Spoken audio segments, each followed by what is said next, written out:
Okay, Did you hear that? I did. Okay. Floor's yours. Identify however you'd like and take it from there. Beautiful. So my name is Marco Ferrante. I identify as a child of the Most High God. Right. When I'm in the rooms of Alcoholics Anonymous, I identify as an alcoholic to be able to identify with the people around me. And why I identify as a child of the Most High God is that word child comes from the word teknon in Greek, which means one who has received the inheritance of the Father. And it's no longer true who live, but He who lives in me. Um, Before I get into what it was like, what happened, and what it's like today, I just want to share that I was once dead, and today I'm alive. I was once hopeless, and today I'm filled with hope. And it's not because of what I done, but accepting God into my heart.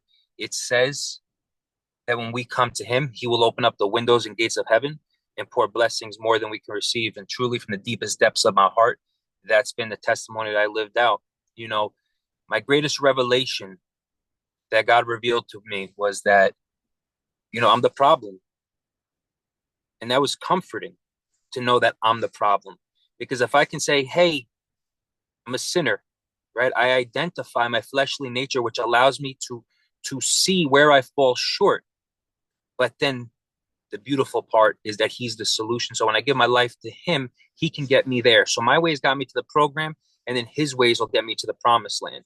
And if there's one message that I can really convey to anybody today, it's if I can do it, so can you. You just have to have the ability to just believe it, conceive it, and I promise you, you'll have the ability to achieve it.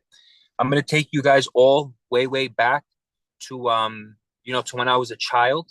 I'm gonna share with you a little bit of my family dynamic, right? So you can see what and how my environment had affected me and led me into addiction in many ways. Um, I have a sober date of June 1st, 2019. And like I said, God definitely gets all the glory for that. So I come from your traditional Sicilian family. And catch, I didn't say Italian, I said Sicilian. Right, that was a big thing for us growing up. So my mother was born in a small town by the name of Corleone, Sicily, and my father was born in a town by the name of Palermo, Sicily. My mother and father had met over there. My mother was already in the US. My father was in Italy at that time. My mother was on vacation. She had met my father. And when my mother came back to the US, my father came back with her as well. Now, I believe big doors rock on small hinges. And what I mean when I say that is my father came to America with $5 in his pocket. And over time, my father was a hard worker, really, really hard work ethic. Started off scrubbing floors, right? And today he works for the largest food distribution company in the world. So I got to experience, what that looks like, right? And coming from those humble beginnings. Growing up as a child, there was a lot of stability. We grew up in, like I said, that traditional Italian family. You know, the wife stays home, the man goes to work, and as long as he puts bread on the table, the woman she doesn't say anything, right? We grew up as what we call neighborhood kids, right? By the time I was 6, 7 years old, I was already watching myself. I have two siblings, one older sister and one younger brother, and like I said, by the time I was 6, 7 years old, we were already watching ourselves. We grew up in that dynamic. You know, um, we grew up in the neighborhood. After school, we get home at 2 o'clock, and we would, whether it was going to be baseball or whether it was going to be football, we were going to be playing something in the neighborhood, and it ended the same way every time with a fist fight. Right? That's just the way it happened, and we had all ranges, right, from age from 8 years old all the way up to 15. So I was always hanging out with people, I was always hanging out with people older than me, and my older brother, just to give you a little glimpse of what the dynamic looked like growing up. And there's times you'll hear me say older brother, sister, and there's a reason behind that. And you guys will catch that later on, right? Still today, it comes out at times. So growing up, the dynamic was like this. My family, my mother, my father always went out Friday and Saturday nights, and we'd be home left to our own devices. So I'm over there playing Nintendo 64, and my brother's got his friends over, and they're smoking weed in the corner and having sex in the closet over here. And I always kept my mouth shut, regardless of whatever I saw, whatever I seen, and that's the way I kind of lived my life. By the time I was 11, 12 years old, I was already smoking pot. By the time I was 13, I was already taking Xanax. But I was an athlete, right? I was a baseball player. So nobody really saw that side of me, so to say. By the age of 7 years old, um, my grandfather was giving me wine under the table with Sprite, right? But it was okay because it wasn't processed because we made it at home. So it was okay to drink the wine, and that's kind of like the dynamic of my life growing up, and I realize it today more than ever. What you let into the windows of your soul, right, really, really will form the way that you think, right, and the way that you think leads to words, which leads to actions, and so forth. But as a kid, I didn't realize that, right? But I was forming what we call a victim mentality as a kid.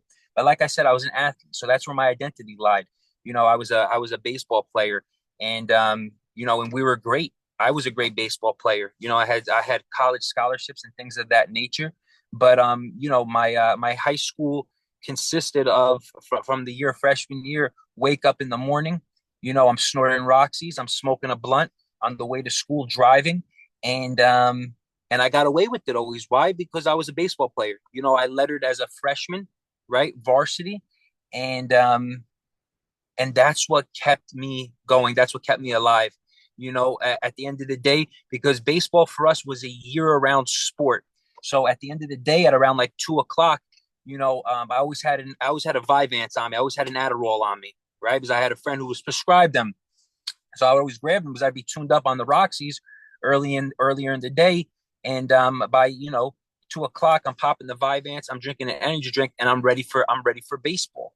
And that was the constant routine, right? And then when I was done with baseball, we get home around 6 o'clock, and me and my close friend I grew up with, we'd be right back to the mission again. We'd be grabbing Roxy's, smoking weed, coming back in around 9:30, 10 o'clock, waking up the following day. And that was just like a consistent cycle, right? And it began to progress, right? They talk about that in the program, right? The progression, right?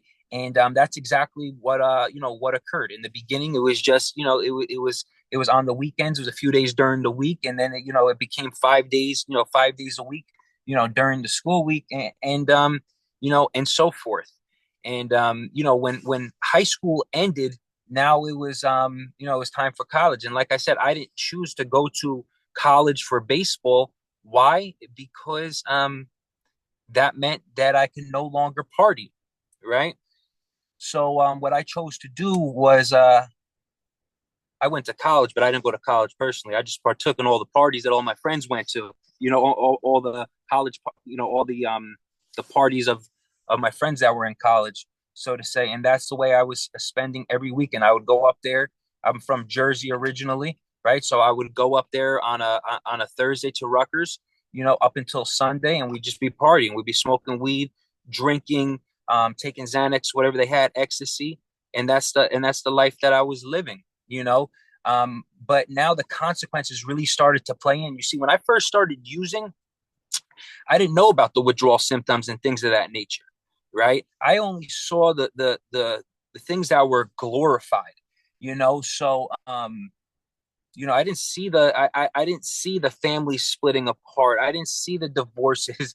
I didn't see people getting locked up. I didn't see people shitting their pants. I didn't see that stuff, right? And those are the things that we deal with, So at that point, I started facing, the consequences of it, and the Roxy's became too expensive, and heroin came into the picture. I always did coke, right? But now I started using intravenously, right? And my father always said it as a kid, you better be careful and not dance with the devil, because I'm going to tell you, once he takes you for a dance, it's hard to get out of that dance. And I said, not me. I'm not a junkie. I'm not that person. But, heroin came into the picture, and rather than paying $25 a pill, I was paying $45 a bundle for 10 bags. And you see, this is the thing, though, because of the family that I grew up with and the dynamic I grew up in, right? It was all sheltered, right? You couldn't know it on the outside, because God forbid you knew that you were the leper, right? You were the one that was going to be shifted into the mountains, right? So the thing is that it was always something that I just kept deeply inside myself. And at that point, I can still hide it somewhat, but all my friends, they were all successful. They all did well for themselves, but I had another group, right, of friends as well. And this individual, we would go up to Newark, and we would go cop heroin, and he would always get some coke. He would get like 3 or 4 vials of coke, and he would shoot up the coke and the heroin, and I would sniff the heroin, right? And one day I turned to him and I said, what does that feel like? And he said, look, I'm going to tell you something. He goes, Marco, I wouldn't wish it on anybody. He said, but I'm going to also tell you like this. It's like having sex and finishing 3 times. I said, you know what? I'm going to need to try that. But at that time, I was kind of like on subs, on heroin. So, being on the subs, I couldn't shoot the heroin, right? But I can shoot the coke and still feel the effects, right? Because of the naloxone. So he gave me a shot of coke, and it was history from there, right? It was, I had lost myself physically, right? But now I was entering into a whole new realm. And and that's when my life really took it really took a twist. Now every time I was going up there, we were going to Walgreens, we were going to get needles before we were going up there, sharing needles, things of that nature. That's where this life really took me. And I'll never forget, my arm blew up, right? I got sepsis, and I didn't want to say anything to my pops. I didn't want to say anything to my parents, right? And I had already been in treatment, right? At the time, I was 17 years old, but my arm started getting real fat on me, right? Started getting real big, and I was like, I got to do something about this, because where I had shot up, I had missed, and I saw a line that started going up towards my heart, and I was like, I got to do something about this. If I don't do something, I'm gonna die here, right? So I told my pops, and I went over there. I went to the hospital with him, and we were sitting in there, and I told him I had an ingrown hair in my arm, and my father knew, right? Like, he knew that it wasn't ingrown hair, but he didn't want to face it, that his son may be shooting up drugs. And the doctor looked at me, and he said, "Do you shoot drugs up?" I said, "No." I said, "Look at the other arm," and I kind of put my arm down real quick, and when I put my arm down, he caught it. He saw track marks, and my father, he was mortified. As a kid, what people call disciplines, when people call beatings, we call discipline. And I came from that background. I came from that dynamic. If you spoke out of order, you spoke out of line, you were going to bend over, and you were going to get the belt. If I ever spoke to my mother out of line, it was the same exact thing. And this time it was completely different. My father was he was upset. He was just upset. You can see that everything was sucked out of him. The life was sucked out of him, and he was distraught. And I went home, and they were like, "We got to do something with you." And like I said, I had already been to treatment quite a few times, right? From Georgia to Tennessee to Florida, all over the place. But it was never for myself, right? I go for 30 days, I go for 60 days, I go, come back, I'd be sober for a month. And it was because for my family, or, my mother, or whatever the case, I was loaded up on drugs still at that time. But we had to do something different. So I got shipped out to Georgia again. It was called Big Bear, right? And while I was in there, same thing like always. Somebody sneaks the drugs in. We start sniffing Roxy's while we're in there as well. And kid tells on me, said I brought them in, and I end up getting kicked out of the program, and they shipped me out. God's got a funny way of working. They shipped me out to Tennessee, and I was actually in Memphis at that time. and real strict program. And they said, "Have you ever thought or considered California?" And I was like, "Nah, you know what? That's not for me." I was a, I was a Jersey kid. I was a Jersey kid, never left the neighborhood, always stood in that region. I was like, nah, that's not really for me. I came here to do my time and go right back to where I was at. And I was on with my parents, and my mother's like, "Yeah, you got to do something different." Now, my mother was my biggest enabler growing up, right? When it's funny because I would go to treatment, right? I'd be done with treatment, and then my my treatment plan was getting shipped out to Sicily for 3 months, right? Where I found drugs over there as well, or because I had family in Germany, get shipped out of there and go to Germany for 3 months, and then I became an alcoholic, So they were like, "You got to do something different." So I was like, "All right, I'll try California." I went out to LA, San Fernando Valley to be exact, and I was sober for about 7, 8 months, and I met this girl, right? That's the way it happens, right? The love drug. So I met this female. Now, mind, any girl I've ever dated, I'd never dated a girl that was on drugs. I'm a big enough problem as it is. I don't need somebody else coming into my life and bringing their problems as well. Anyway, we were together for about 3 or 4 months, and she had the bright idea of you know of using, and I thought it would be a good idea as well, and that's exactly what I did. Now I got into meth. Right now, meth is a different animal, all the way around. Like I said, I lost myself physically on the East Coast, but when I lost myself mentally, I became a person that I never, ever, ever knew. Um, the person that I thought I never would be. Helicopters are after me. There's shadow people in the trees. I'm working for the CIA. People are speaking to me in symbolic languages. Everything's a subliminal message. I had completely lost myself. I was embodied in chains. I was sucked dry. I had hepatitis C at this time, right? My liver had given out to me, OD'd countless times, been brought back to life. And now I got caught up in the cycle of being incarcerated, right? So how it happened was the first time around I got incarcerated, I was high, right? I was high on meth. I was on a mission, and I got caught up by the cops, right? I caught a resisting case at that time.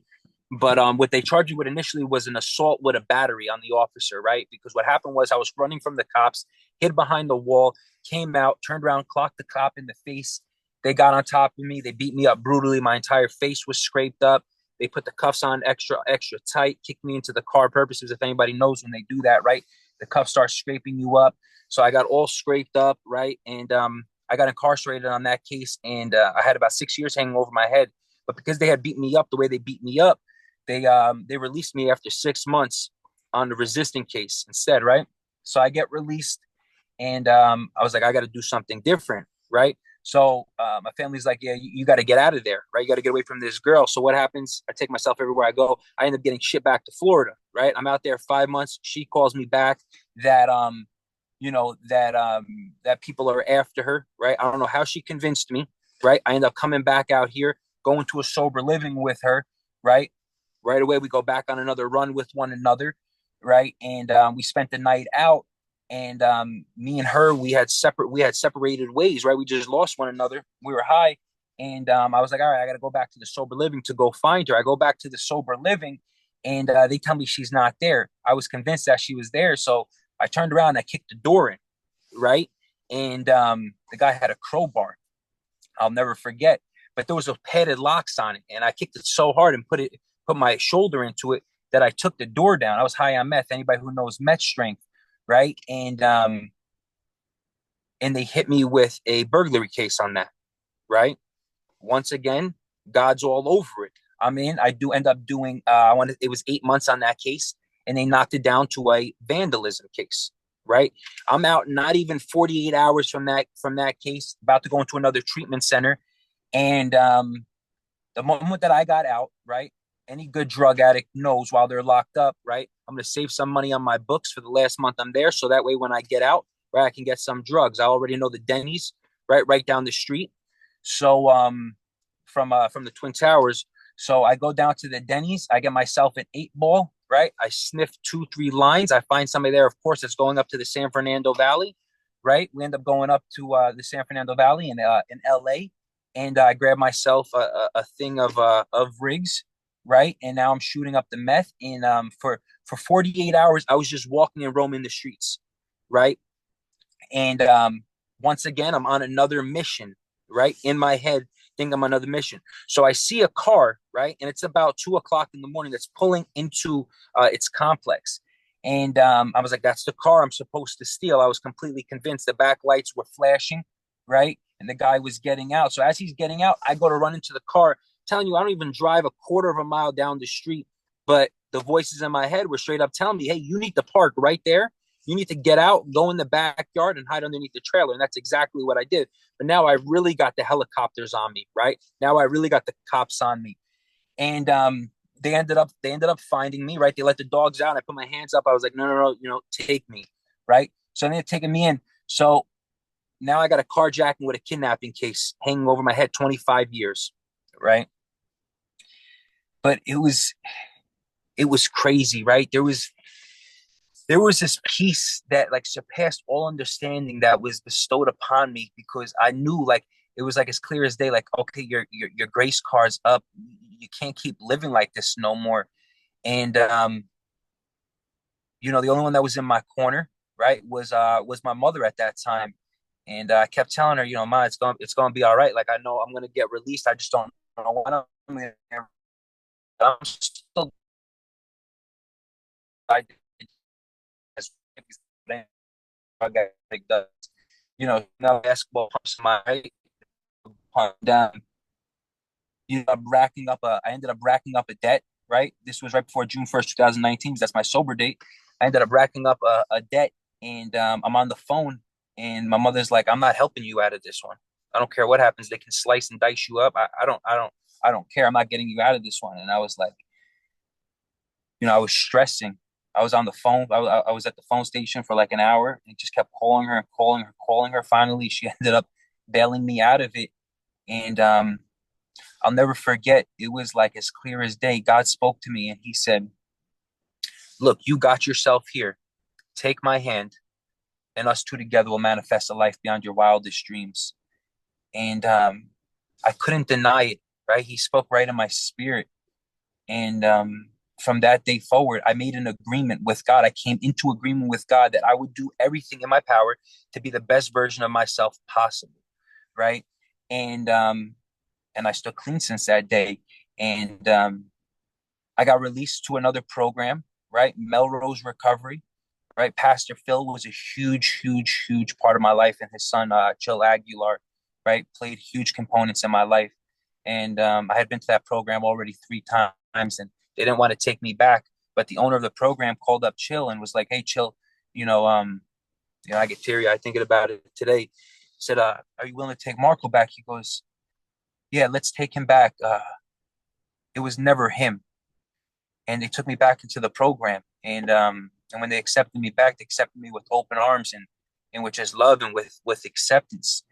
And I said, I'm going to do whatever it takes. And I got myself really, really embodied into the program.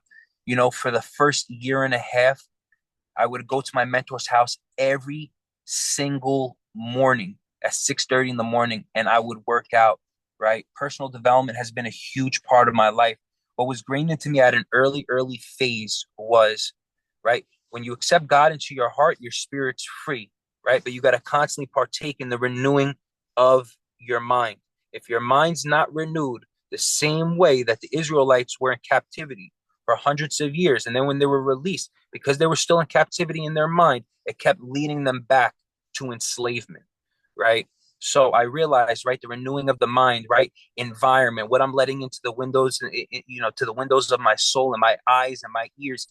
And I wanted to be around the best of the best of the best. And my mentors always ingrained to me, don't ever feel inferior at those tables, right? You go at those tables, you belong at those tables.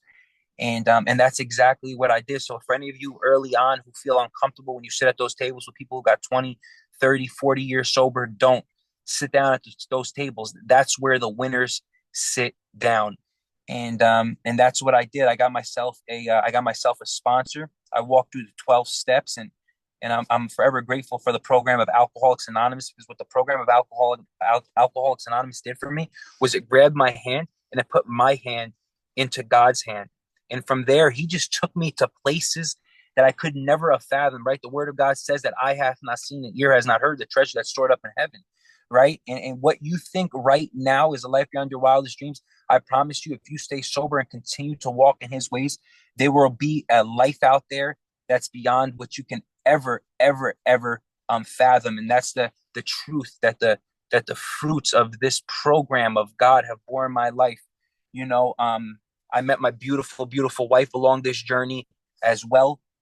We've been married now going on 3 years, together for 6 years. She brought into the marriage six beautiful kids that I get to be that father figure, that role in their life. And what that's taught me, I tell people all the time, before you take that on, understand the responsibility. It was like a 12-gauge shotgun blew me back and hit me in my chest, because people say follow as I say, not as I do. But the truth is monkey see, monkey do. So I had to learn how to lead a family. My mother-in-law, she lives with us as well today. And, these are all the beautiful relationships that God has brought forth into my life. But let me tell you something, right? Just because you get sober doesn't mean life becomes easy, right? That's when the real adversity comes in. That's when the gates of hell bust open, right?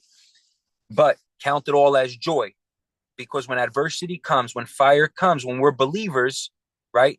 What it does for us as believers is it purifies us and it sanctifies us and prepares us for that seat that he has in heaven for us, right? When we're not, it consumes us. So why I say that, I was 2.5 years sober in the midst of my program and everything. I'm with my son, my wife, and the remainder of the kids, and we're eating Chinese food. And I was like, hey, let's go grab some ice cream, you know? And we get in the car and have my front license plate on. And I had just gotten the new car, and we're driving, and I see the red and blue lights, right? Those familiar lights start to ring in the rear view mirror. And I'm like, pull over, not think anything of it.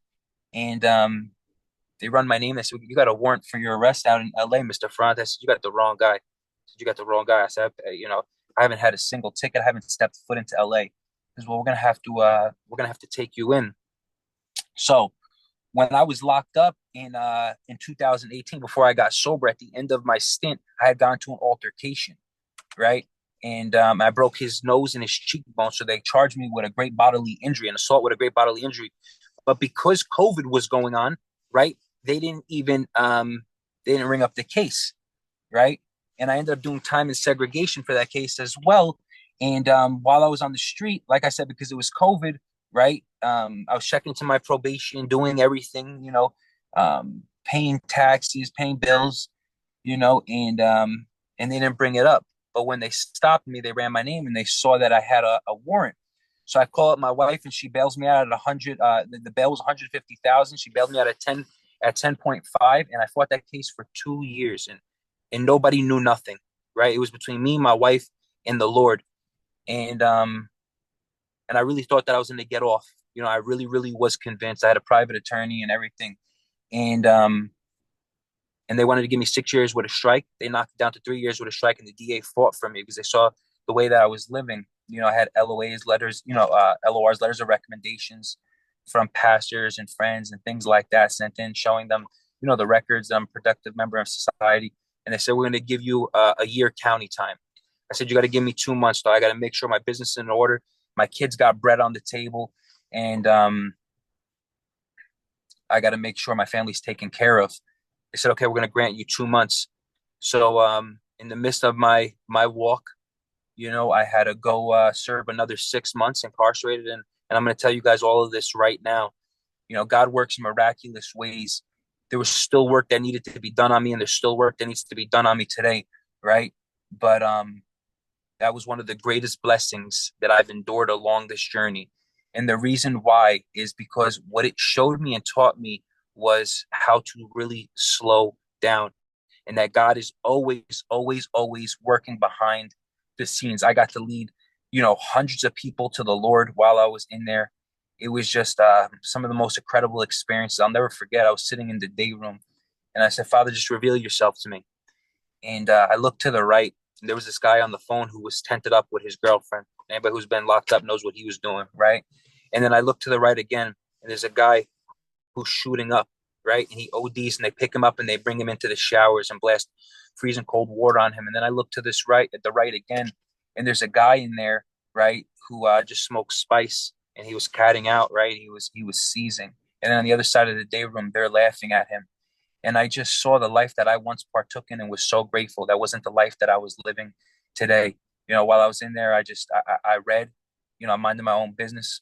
I worked out, I ate good, and and I would call my wife and I would tell her, when you order the packages, do me a favor, order packages for this person, this person, and this person, right? Because I saw they had nothing, but they never knew who ordered the packages. So out of nowhere, 13B, you got a package, or 16D, 16C, you got a package, and you would see the smiles on their faces, and that was the life that I got to go in there and live, sober, and I got out, and life really, really just it took off, from me from there. You know, um, Humility was a huge aspect of my recovery, and that's exactly what that time did. Was it really just it hit me right at my knees. Before I went in, I still had a lot of pride that needed to be worked on, but when I went away, like I said, it really just took me down, and it showed me you need to remain humble along this journey, and that's exactly what it's done. Today I'm owner and founder of the organization, Journey to Solutions. I'm part of the nonprofit organization, Pro Recovery Power, where I sit on the board over there. And if any of you are suffering with mental health, addiction, in recovery, or even on the other side of recovery, right? Because family members need help and assistance as well. You can find us on Instagram at Journey, the number two, Solutions, or you can find us on our website at journey2solutions.com. And we just want to share this gift that's been so freely shared with us, and just reveal to you all that if we can do it, so can you. And I promise you that there is a life beyond your wildest of wildest dreams out there. Just give your life to God, and watch the work that He will do on you. Thank you.